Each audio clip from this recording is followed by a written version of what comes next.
Alright, we're going to begin with chapter 8 and talk about addition reactions involving alkenes. So, the first thing that we will look at is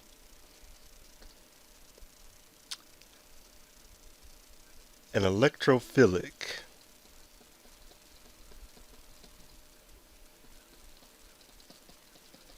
addition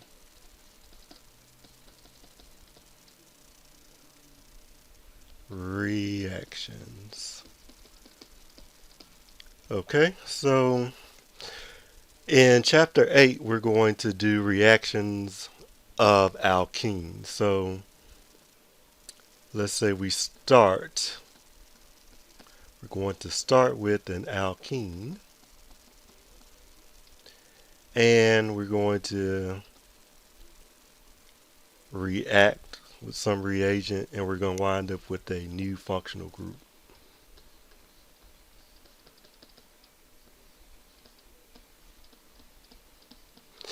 Now that new functional group could be a alkyl halide, could be a ketone, could be an alcohol, but the premise of this chapter is we're going to start with an alkene and end up with some new type of functional group.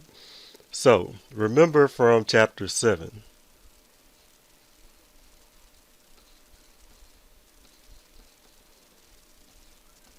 in chapter 7 we did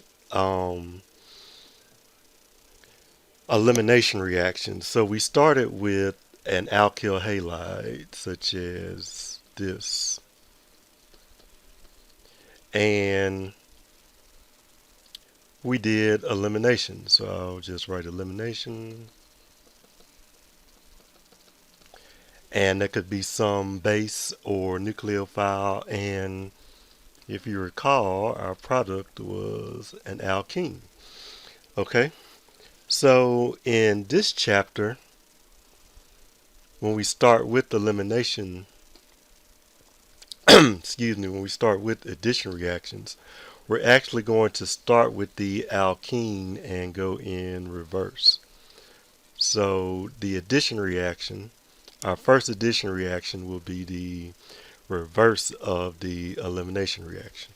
Okay, so let's take a look at an example. So we have the addition of HX, so H and some halogen.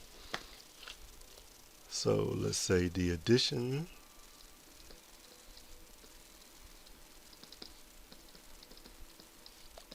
of HX to an alkene. Okay, so if we have an addition reaction of HX to an alkene, so these addition reactions, remember, they're going to start with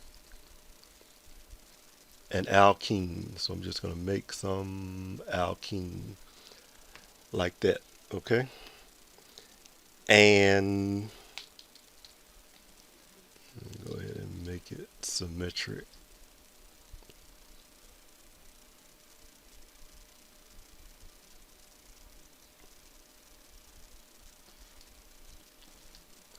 Okay, so if we start with some alkene like that, and we're going to add, let's say, H and Br. So your X can be Cl and Bri, any halogen. So this X is a halogen. So hydrogen bonded to a halogen, NeHX. Okay, so we start with this, and I'm going to color code our double bond, make it green.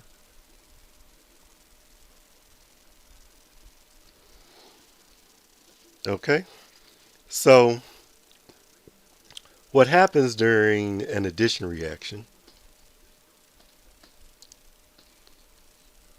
First thing is we lose the double or pi bond,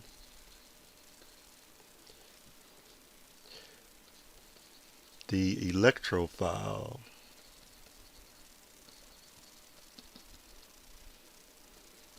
is added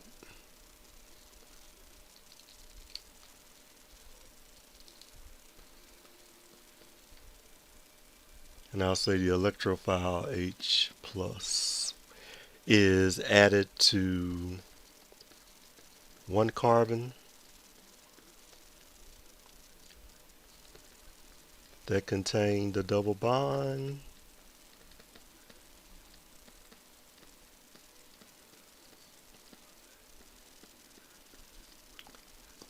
and X minus is added to the other.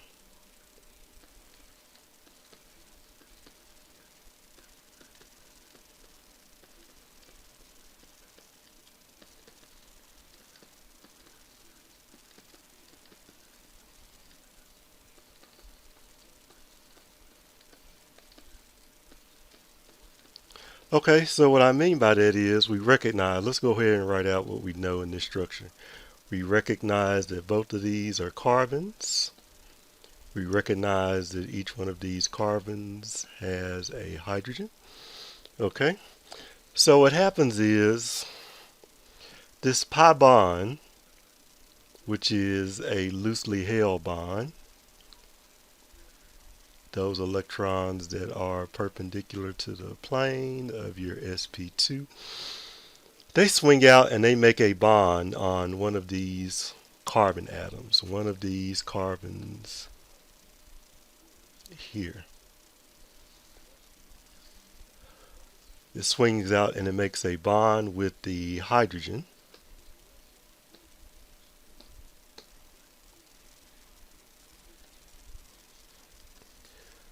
So we go from a CH. So let's write this over here and say what the product is. 1, 2, 3, 4, 5, 6, 7, 8.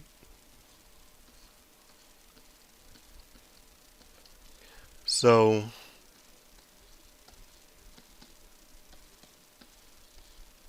your reaction is going to occur on carbons 4 and 5.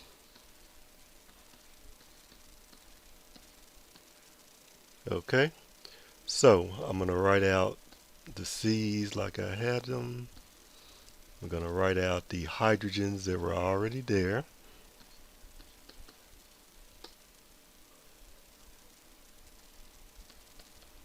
So what happens is I form a new bond on one carbon with the hydrogen, and then I'm left with this plus charge because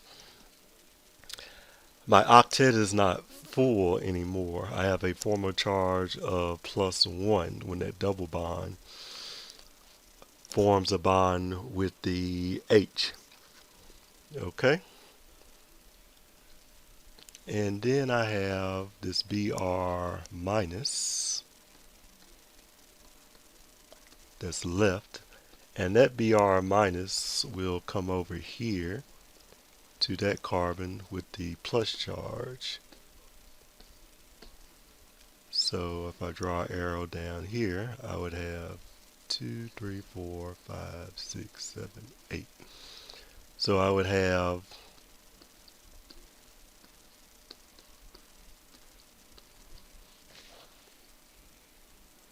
on carbon 4, I would have the red hydrogen that was already there. Okay. On carbon 4, I would have this purple hydrogen that came from the electrophile HBr. On carbon 5 down here, I would have the red hydrogen that was there. And I would have on carbon 5 as well the Br. So on one side of the double bond, we have an H that was added, and on the other side, we have the X minus, which is Br minus, that was added. So you went from an alkene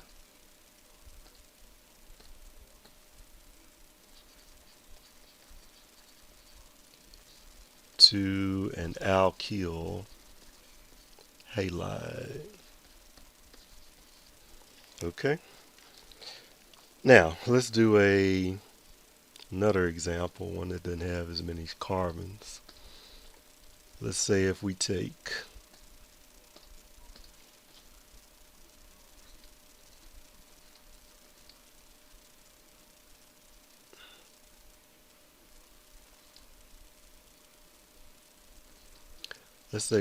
this molecule 1, 2, 3, 4, 5, 6. This is 3 hexene, and just say we want to add, and I'm going to color code this.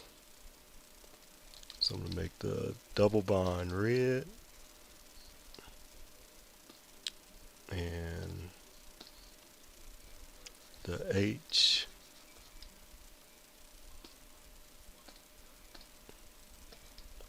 I like that.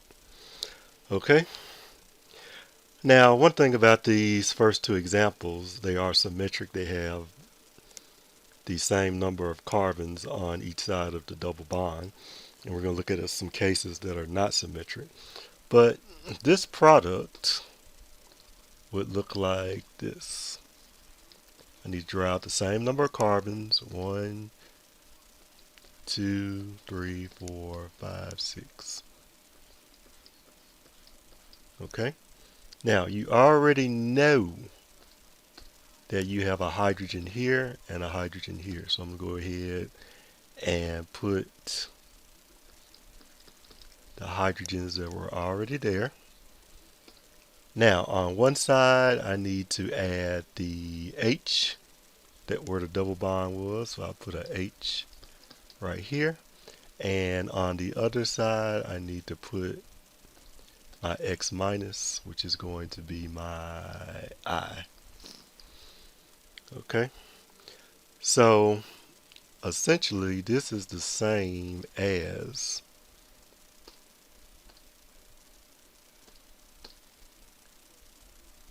two, three, four, five, six. This is the same as this.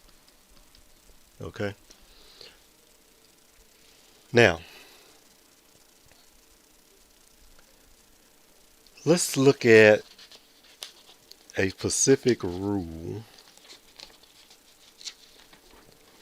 in case we have a alkene that's not symmetric, doesn't have the same number of carbon groups on each side. Okay. So let's look at this for example.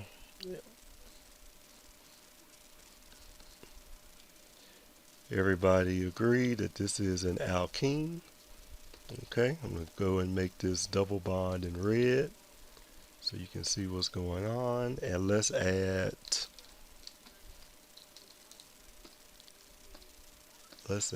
H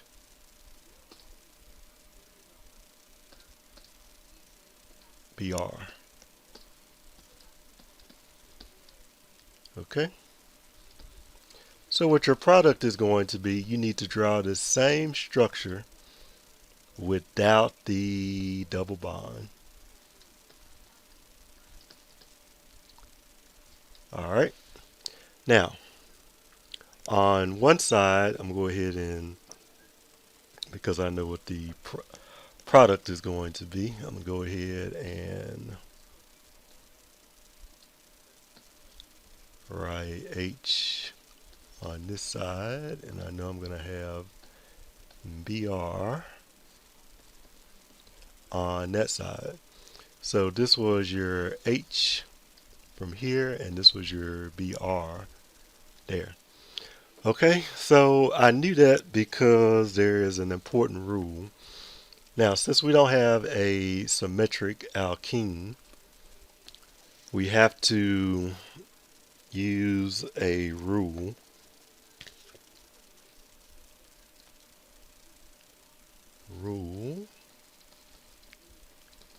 to determine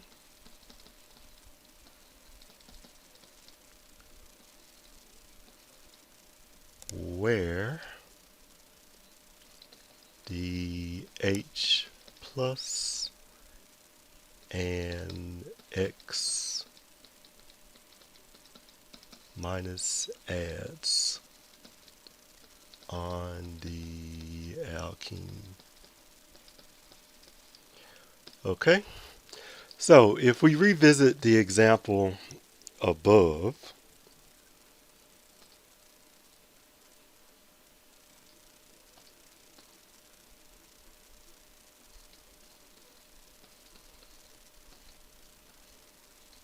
if we revisit this example plus HBr, so why is it that I put the electrophile here on this carbon rather than this carbon? Okay, so we have something that's called Markovnikov's rule.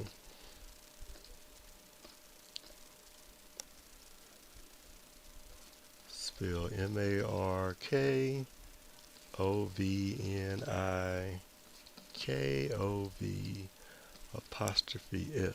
rule. And I'll abbreviate that as MKV. That's Markovnikov's rule that says the electrophile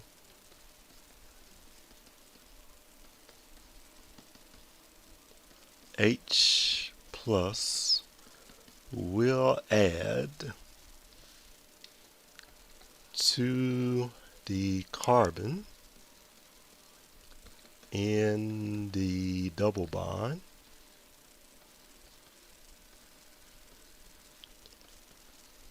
that has the most hydrogen. Okay?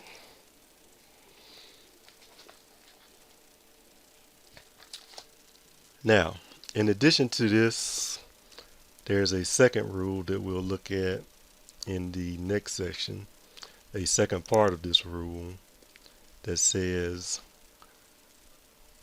this is part one of the rule, this is part two, your most stable intermediate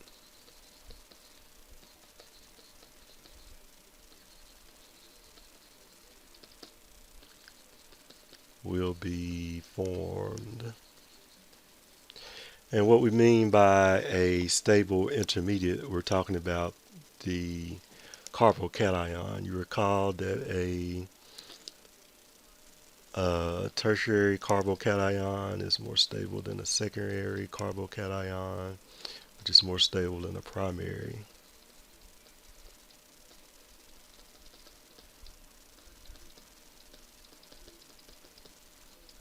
So for right now, we'll just focus on the first part of that rule. So if I revisit that same example again, let's see what happens.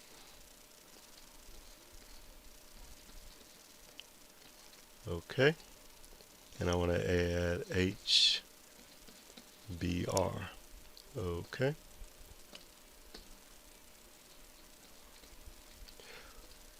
So if our hydrogen is going to add to the side that has the most carbons in the alkene, the most hydrogens, this carbon does not have any hydrogens.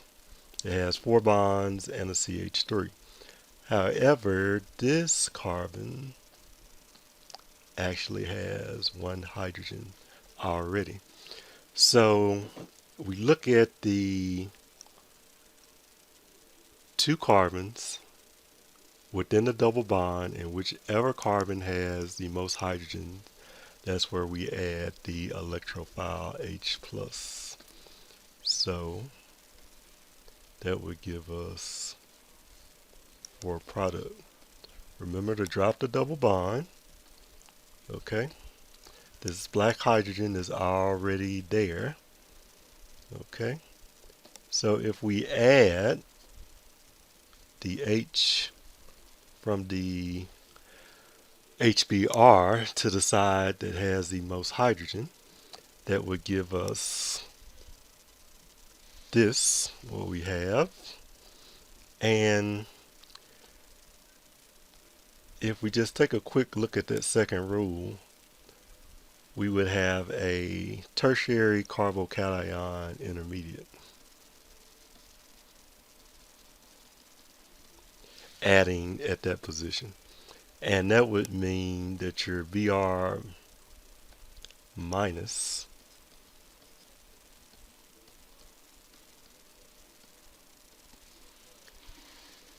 could come over and add there.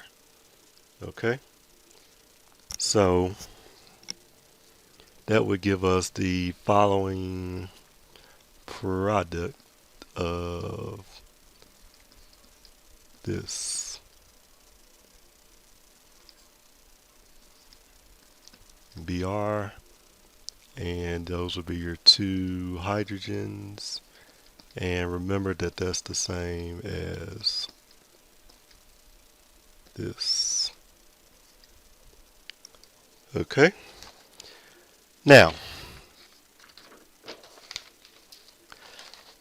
let's look at a word problem. A word problem. Let's add HBr to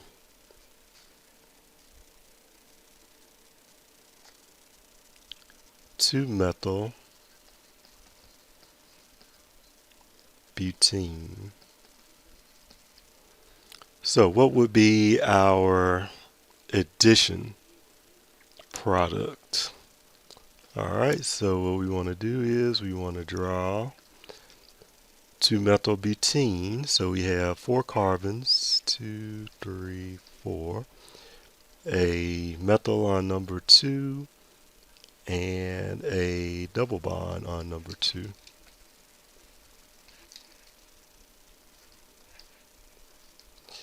Now, it doesn't matter if you put your double bond on the top or the bottom as long as you indicate that you have a double bond. Alright, so we know our product, according to Markovnikov's rule, that the electrophile H plus is going to add here.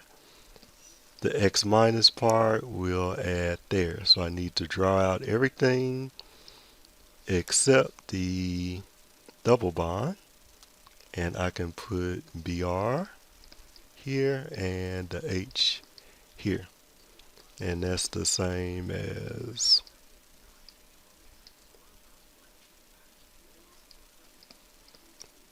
okay. Alright, now let's try some quiz examples of an HX ignition.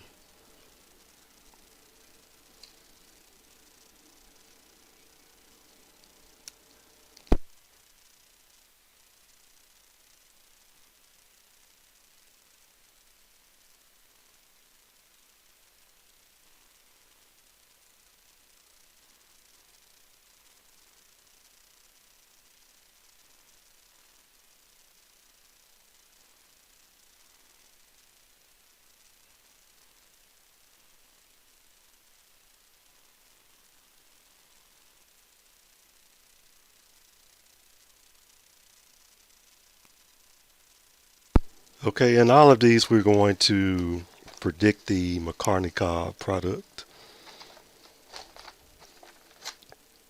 And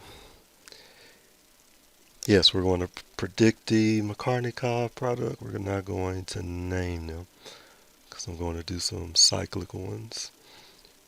So in each one of these that I write out, I want you to give me the Markovnikov product.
Now don't get confused about these nice cyclic structures that you will learn more about in 242.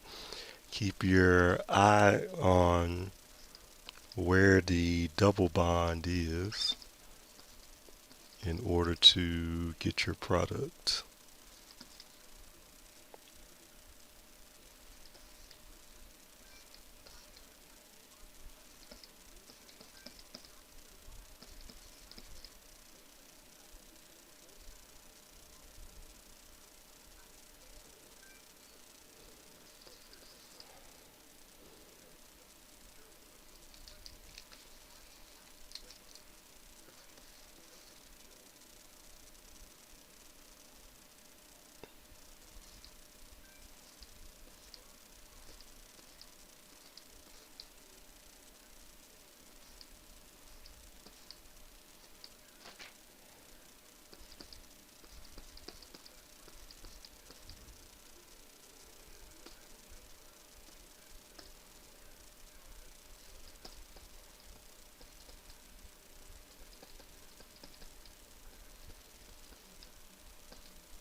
All right, do those two and do those 10 and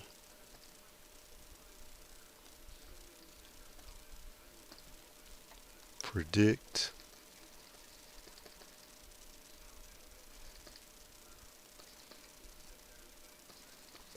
the Markovnikov product of each reaction. All right.